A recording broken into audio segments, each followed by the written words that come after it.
Welcome back to another edition of the Witsup Weekly Grind.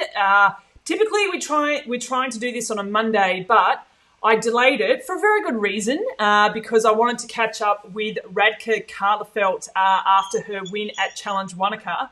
But this time yesterday, she was actually on a plane. So, as great as technology is, she wasn't available to chat while she was flying home again after her win. But we have her online now and we're going to welcome her. I'm going to unmute her, have a chat. Rads, welcome to the Witsup Weekly Grind. Hi, Steph. Thank you for having me. It's a pleasure. How are you feeling? Just off the plane. There's a 2-hour time difference, I think, or maybe it's a 3-hour time difference. Three for us. Yep, 3 hours for us. It was not too bad. Bit tired. Mainly because traveling with a 2-year-old, but coming back actually was super easy compared to what we had to go through going to Wanaka. Oh, yes, let's talk about that. It looked like a nightmare. Oh my God. So, when we travel with a 2-year-old, you probably know as well, you try to avoid long flights or long travels. So we booked direct flight, Gold Coast, Queenstown, not even 3-hour flight. We are there, just super convenient for the family trip. And we are flying. And then when they announced we are landing, I was like, yes, done. Just, iPod Ruby survived. She was great. But they are like, we are landing to Christchurch. And I was like, I didn't even know how far that is. Yeah. But they were like, don't stress, we have a solution for you after you pick up your luggage. So I was like, still kind of thinking it will be all fine. And then after we picked up the luggage, there's an airport announcement, please meet at the bus station. So everyone's like, surely they'll just bus us to the domestic terminal or something. You still don't think anything worse can happen. And then we come to these 3 buses there and they are like, just jump in. It will be 7 to 8 hours back to Queenstown. 7.5. Yeah, 7.5. And we're like, no, not with a 2-year-old, please. Oh my gosh. And so we tried, is there any other options? No, Jetstar organized this. This is the only, and this was not us only disappointed. There was people who old and can't sit that long in a bus. They're like, we just want to go back to Gold Coast rather. They're like, nah, you can buy your own flights if you want. So, well, lucky Brad was really flexible and he got in touch with Belinda. Of course, she can arrange everything. Belinda and the team in Wanaka. And they kind of knew where the bus was going to be passing. And there's a closest town to Wanaka. Can't remember what's the name of it. It starts with T. Yeah. And they're like, we're going to pick you up there. Just jump out of the bus at the highway there and we'll pick you up. So we saved maybe 2 hours. Oh, gosh. So in 5-6 hours, we were back at Wanaka. But it was a nightmare. Oh, man. But said that Ruby slept 2 hours of that bus trip. Okay. Then she was watching fairy tales. Thank God for Frozen. She just likes this now. And then we actually did really good sightseeing. Out of the bus, we saw really beautiful New Zealand scenery. So, True. You have to find always some positive on the negative things. So, and we arrived and I had my bike, not next day at the briefing, I saw Courtney Gerfilian and her bike didn't even turn up and it turned up the day of the race, so she couldn't even race. Oh, that's why. Okay, yeah, I saw in the results that she didn't start, and I wondered what happened. No, and she was being really professional. She arrived already on Wednesday to Wanaka, and it still didn't arrive. No. So. Oh gosh! Wow. Yeah, so I was being really happy that my bike made it, not broken, and everything was fine. Yeah, and I could race. And it was, Ruby was good girl. Well, and despite all of that happening, you had a fantastic race at Wanaka. Yeah, so you beat the reigning champion, Dr. Hannah Wells, and Meredith Kessler rounded out the podium. But your first time racing, Wanaka? Yep. First time in Wanaka. It was beautiful. It was Yep. really, like everyone was saying, you have to go to Wanaka. The place is just magic, and it was perfectly true. Like the morning before the race, how the sun comes up above the mountains, and then the bike course. I didn't see the bike course before the race. I saw just the last bit because when we got picked up from that highway, we drove through part of the course. Yep. But it was usually I don't like the 90K one big loop, but this was perfect. This one was not boring. All the time something happening. So Yeah. I loved it. And the run, that was so nice. I mean, it's tough, and if you are not in perfect shape, you feel it. There's some people who are saying like, oh, but too long Christmas break, and couldn't. But I was in good shape because I had an earlier break, and I'm in the training for Ironman New Zealand, so I'm in good shape, and I really could enjoy the run. It was perfect. And you ran a 1:22, I think it was, on that course. Yeah, after that is a tough bike course. It doesn't, like, the scenery is amazing, everything. I've raced there. I've done the bike there. And I remember finishing that lap, and all the full distances would go out again for another lap. And I love the bike. I just was so happy to be getting off that course just because it's so tough. It's amazing. And then pretty much the entire run is on the soft gravel, essentially. It is. But also, there was like big flooding like 2 weeks ago. So that soft is like washed out, and there's like rocks and roots like more than before. So you had to watch every single step. So it was tough. Wow. Definitely tough. But yeah, and that hill, have you seen that? How they call it? Gun Road Hill. Oh yes, yeah. Belinda, again, I haven't seen the run, but just enough to talk to Belinda. She tells you everything, so she prepared me for it. She's like, that hill is tough, and I thought, oh, maybe it's tough, but it'll be fine. But it was tough. Yeah, far out. But yeah, it was really nice. Like everything was perfect, and happy I've made it to Wanaka, and it was great. And the women's race looked like it was quite an exciting race as well, with a few changes in the lead, getting off the bike. So you felt like that was actually some pure racing? Yeah, definitely. I came out of the water with Beck. Yep. You have to help me. I'm a bit tired. So Beck. Yep. Yes. And it was great because we kind of rode together. It was 20-meter non-drafting zone, so it was a fair race. Perfect. Yeah. But for me, it helped that I have never done that loop, and so I was there with someone at least. Oh, true. Yeah. Yeah. So we were getting just a few splits from some people around the course because you don't know where everyone else is. Yeah. So we knew Hannah was like 1 minute 40 down, then 1:20, and we were getting split. So then I actually felt really good. I thought she won't even catch us because even at the 70K mark, she was still 1:20. But then I don't know what she did. She caught us maybe 75K mark, and then we rode all three of us. So I was like, oh my God, it's going to be a running race then. Yeah. And I just wanted to win. So I was like, I'm going to fight for it.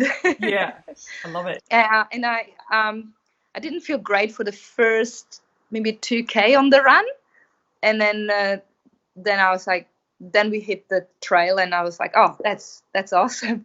And I just went for it. And I just focused on every single step. I didn't think it's 21K because it would be too tough. Belinda was also saying it's like rolling, and it's hard to get a rhythm. Yeah. And I just focused to try to get the rhythm in, and it was good. So it felt great. And I think the Ironman training I've done helped so much because, half Ironman distance, it felt always like, oh, it's tough, it's long. But now I finished, and I was like, oh, it's not too bad because, I've done some long stuff, and you're not even, not even halfway through. So that, I think that was pretty good. So we will talk about Ironman New Zealand soon, but I did just want to ask, going into this race, did you change anything or want to test out anything over the half distance that you're hoping to take into your first iron distance race at Ironman New Zealand, or did you just approach it like every other half distance? Well, the only thing I've changed was that I dropped my gel, so I tested it how it is bad to drop your nutrition. Yeah. No, not really. I think all the long training I've been doing, I've tested some of the nutrition and stuff in training. And for this half, I just went for it as another half distance race. And well, the thing I tested is my new wheels. So I'm hoping to have the same setup for Ironman New Zealand. Yep. So I had a disc Cadex wheel and a 4-spoke front wheel. Yep. And it felt just amazing. Yep. That was, well, I love the sound of the disc. I felt really fast. You know how it sounds? It makes you go faster, just the sound. Absolutely. Yeah. Yeah. Definitely. But yeah, that was definitely good. Sorry, I just hear Ruby crying, so I think I have to send Brad up. But okay. I'll stick here. Ruby says, "All good." So I'm glad that you brought up the Cadex wheels. We're going to touch on that as well. I do want to talk about your sponsors, but other sponsors as well in the industry at the moment. But before we do that, I just wanted to talk about another race that did happen this weekend, and we've got a few people watching. We've got Grace Musgrove, hello, Nadine Voice, Paul Healy, and James Carrots have just tuned in, as well as Mel Saltil, who's the bike course director at Challenge Wanaka. She said hello. Yes, hi Mel. Yes. She's amazing. Oh yeah, she's a good egg. But yeah, big news from Ultraman Florida, and I know that you're racing and traveling and dealing with a 2-year-old all weekend, but Dee Griesbauer absolutely smashed the Ultraman Florida course by the course record by 2 hours and 6 minutes, and recorded the fastest ever women's Ultraman time ever by over an hour and 18 minutes at the age of 49. It is amazing. I'm getting my back sore just to hear that. It's impressive. Like, oh my God. Yeah, head down. Yeah, the thing is, anyone who knows her knows that she's got, if I say to you she's got a lot of mongrel in her, do you understand what I mean? A lot of what? Mongrel? Do you know what that means?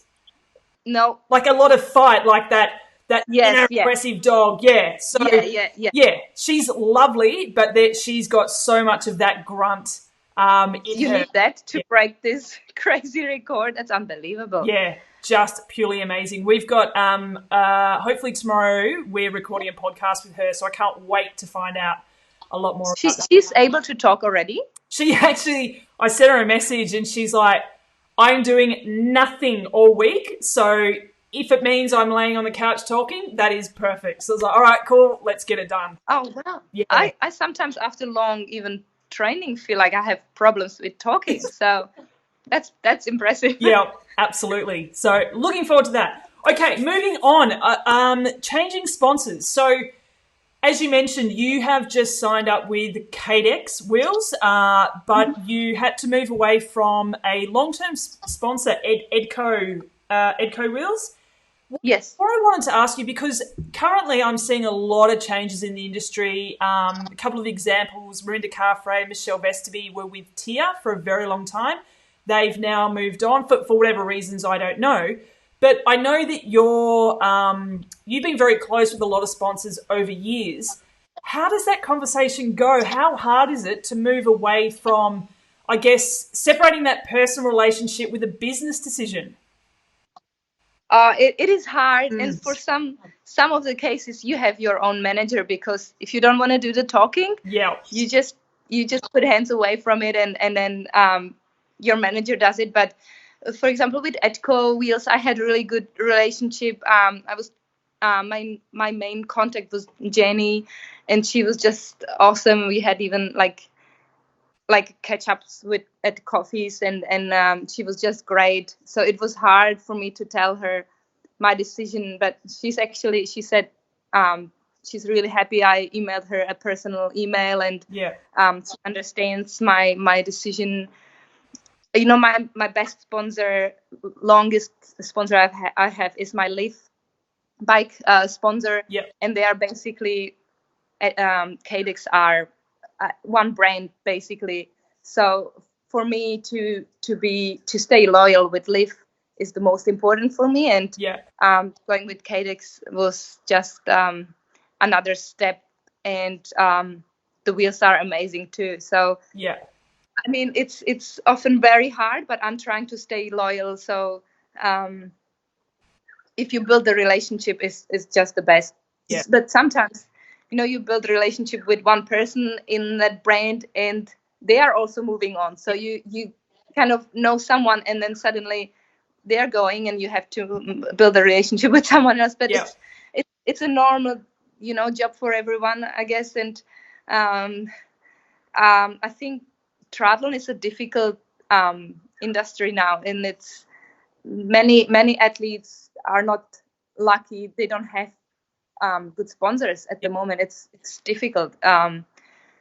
So I'm really grateful for sponsors I have. Yeah, I bet. And just speaking of sponsors, you've just got your sponsored T-shirt on. You were just telling me a little story earlier about this particular T-shirt. Fill us in on what's happening with that T-shirt. So this was a plain black T-shirt. Well, from Chimera, there was just the 1K here. Yeah. And all the stuff making for this season got held up in China, and nothing can be shipped out for the coronavirus reason. So I have another 2 racing suits coming. I have lots of things. So nothing is going to be here for at least Wanaka. I don't know how for New Zealand, but we just didn't, for Ironman New Zealand, we just didn't want to arrive with the wrong, you know, T-shirts or nothing. Yeah. So we just went to a local, you know, print T-shirt store, and gave them my logos and printed all on our own. And the same actually with my race suit. So I had a really nice cycling jersey from Leaf. Yeah. But it has the big shamey, you know, the cycling one. Yeah. So I actually, in the evening, I was just like with a little scissors cutting it out. And then from a different race tri-suit, I cut it out as well. Then went to a little stitching place. They put it on, and then I print the logo. So the suit which you see I race in Wanaka is like half handmade. And it was fine? No issues? It was perfect. It was fine. Okay. So if coronavirus continues, I'll still have a suit to race in New Zealand, but I'll have hopefully the real one coming, which is even has more details. It has like a love heart and ruby, and well, we'll see how we go. Oh goodness, the stuff that you didn't know you had to deal with, far out.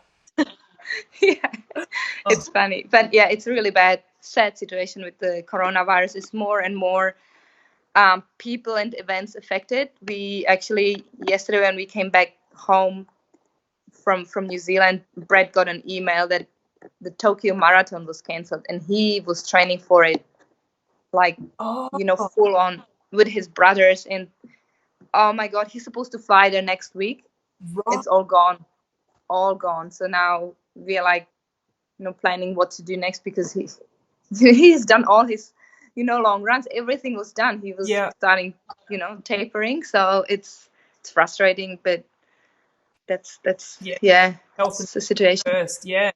And is that covered by insurance? Like, what happens to No. So, well, lucky Brad booked with Qantas, and we just could cancel this one for a fee. Okay. But again, so because we have everything more complicated, his flight, we booked it so that it was like he was going Brisbane, Tokyo, Brisbane, and straight to Auckland, because I was going to meet him with Ruby to go for Ironman New Zealand. So he had to cancel that whole thing, and now we had to just book his one way to Auckland. Right.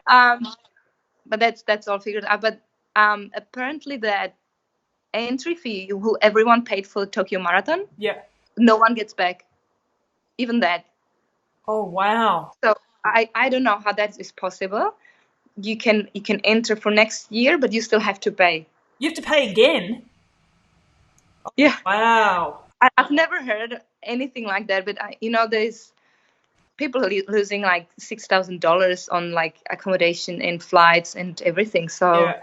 it's really bad, but Wow. yeah. I guess So we'll just keep seeing the effects, So, yeah, there's so many oh, things that there's happen so many, even triathlon events at least postponed, and it's postponed and you don't even know if it's still going to be on, because how can you know? No one knows how long it's going to continue, that yeah. virus. Or Wow. so we have plans, and now we don't know if we should book the flights to certain races as well. Yeah.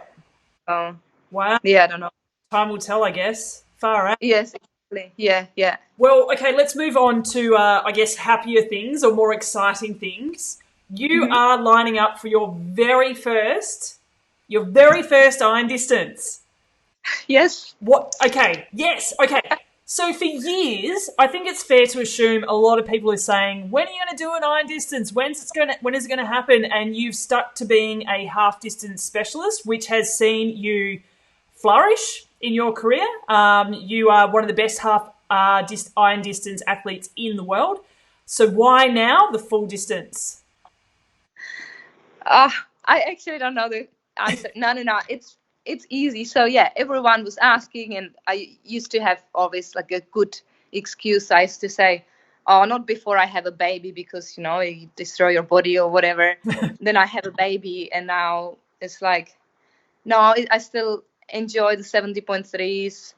I love racing, so I want to do lots of races. And if you do Ironman, you can't. Yep. You need time to recover. But then last year, at the end of the year, kind of towards the end of the year, Brad was like, "I reckon you should really just try one. How about you do, Basildon or something like?" And last year, and I'm like, "Oh my god, I've done so many races. I'm so tired. I can't." So that was another excuse. Yep. Then he got me to have an early off season, and then he was like, "Okay, you have time to get ready for an early Ironman." Yep.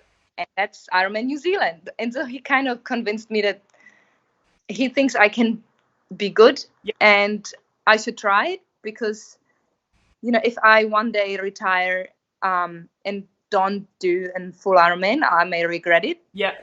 I didn't even think about it, because I'm not thinking about retiring, but he's right. So I just want to try one and see. And actually, I thought I would hate all the training for it, but I really enjoyed even the long rides, mainly when we were in Wagga Wagga for Christmas holidays, because the riding is safe there. You're like out in the country. There's no traffic lights.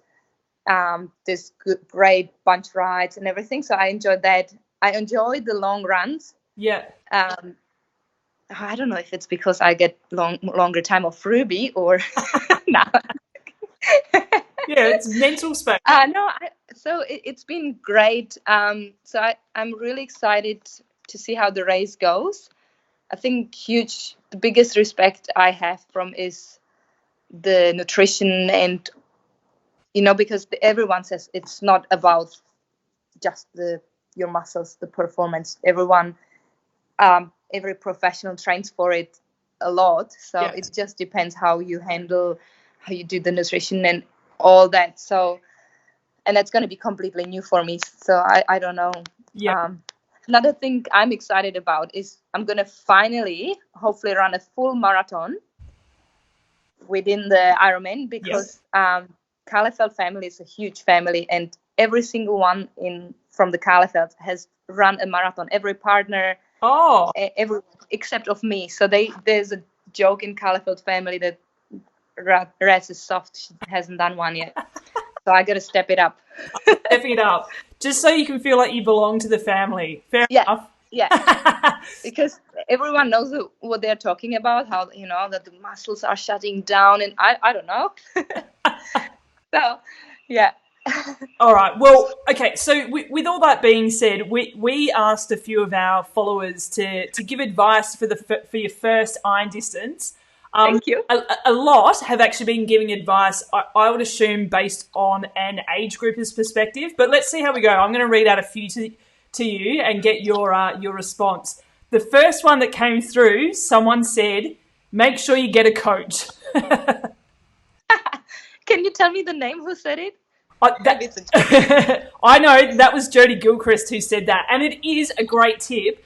So I'm going to follow that up with a bit of a question. And Brad is obviously your coach and husband and father of your child.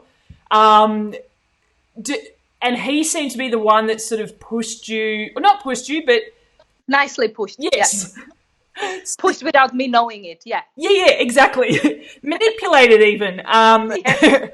For me. Yeah.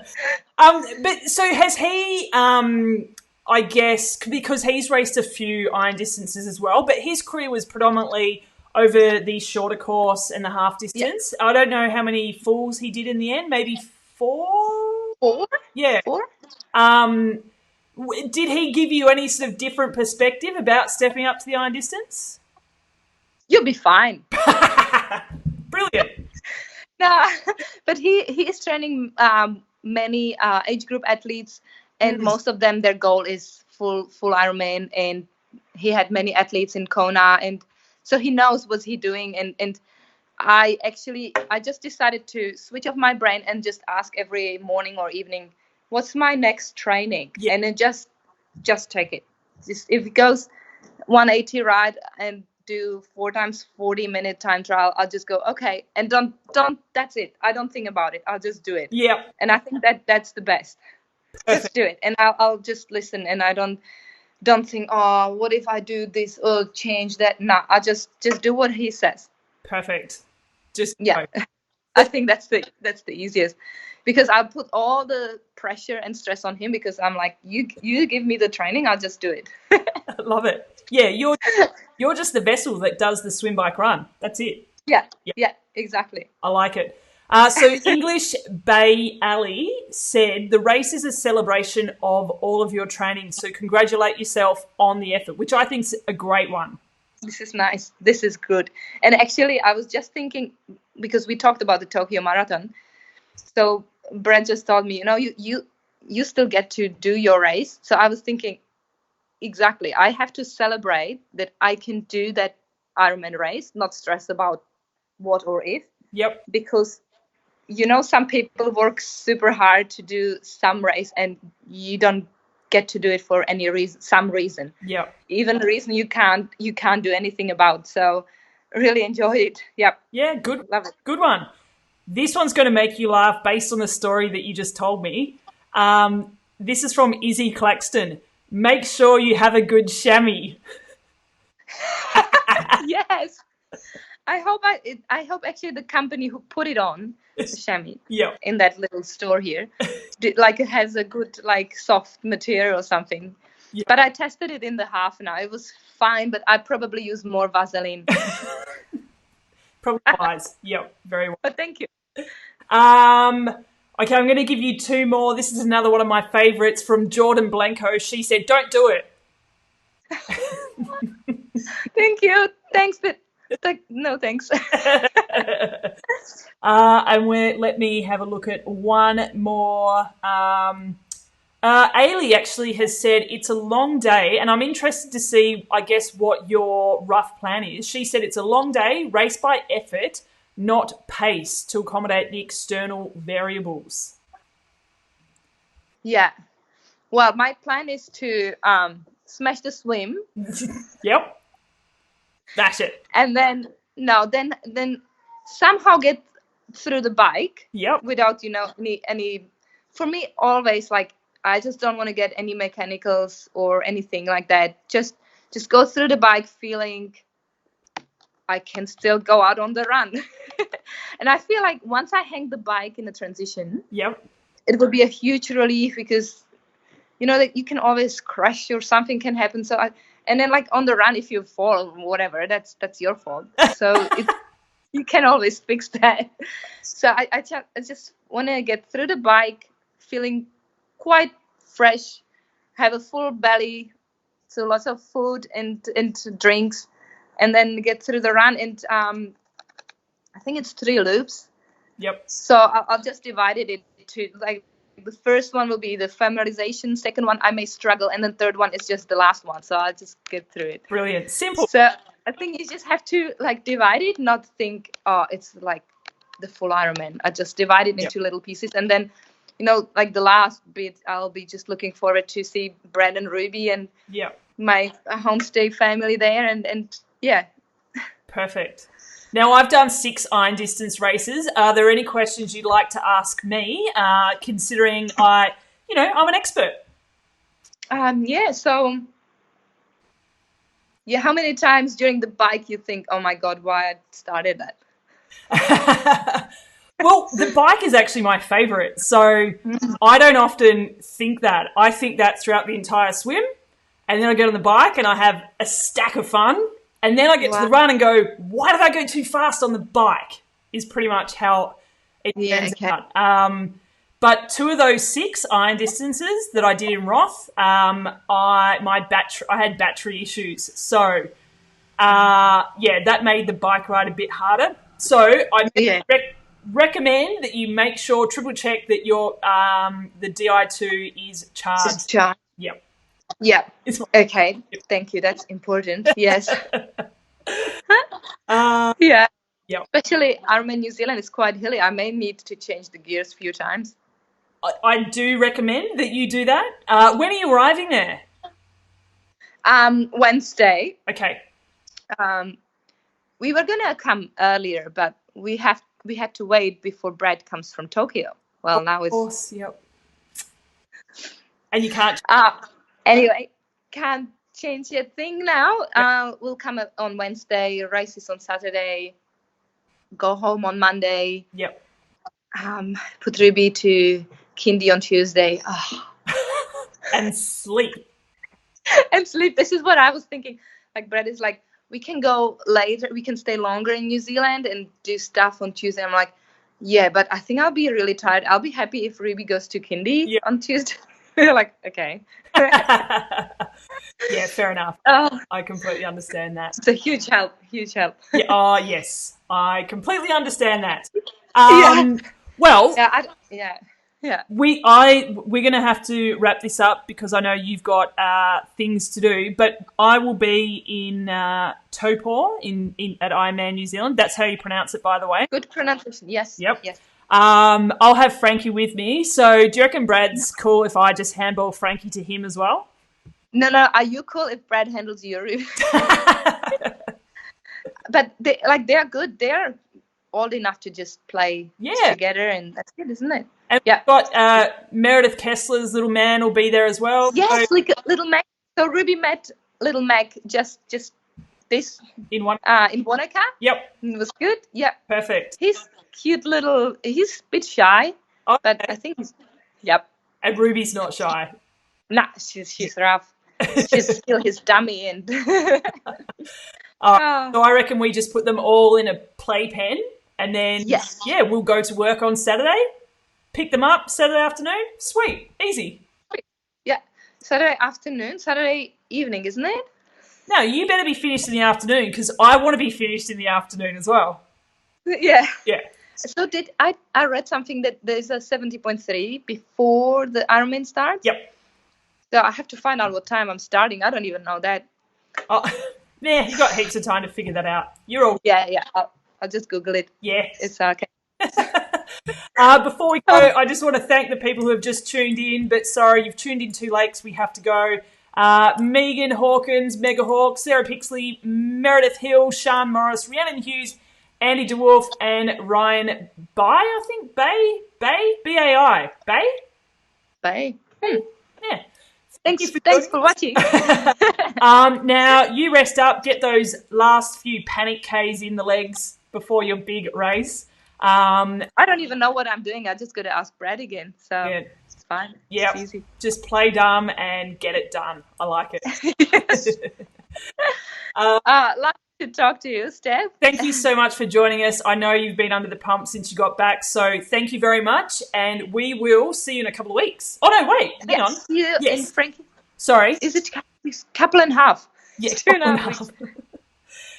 We will see you down there, and I think we'll be travelling back to Auckland on Monday as well, I think. So I'll just put her in your car. Yeah. I can hear Ruby. Do you want to see her quickly? Go on. Ruby? Ruby. Do you want to come? Hey, say hello? Are you shy? Ruby. Ruby? Hi, Ruby. Are you coming or no? I think they're not coming. Oh, okay. Next time. We'll make sure she is on the show when we're in New Zealand. Yes. Done. Okay. All right, you take All right. care. Good to talk to you. You too. Bye. And, we'll chat soon. Yes. Okay. That's it. Bye-bye. See ya. Bye.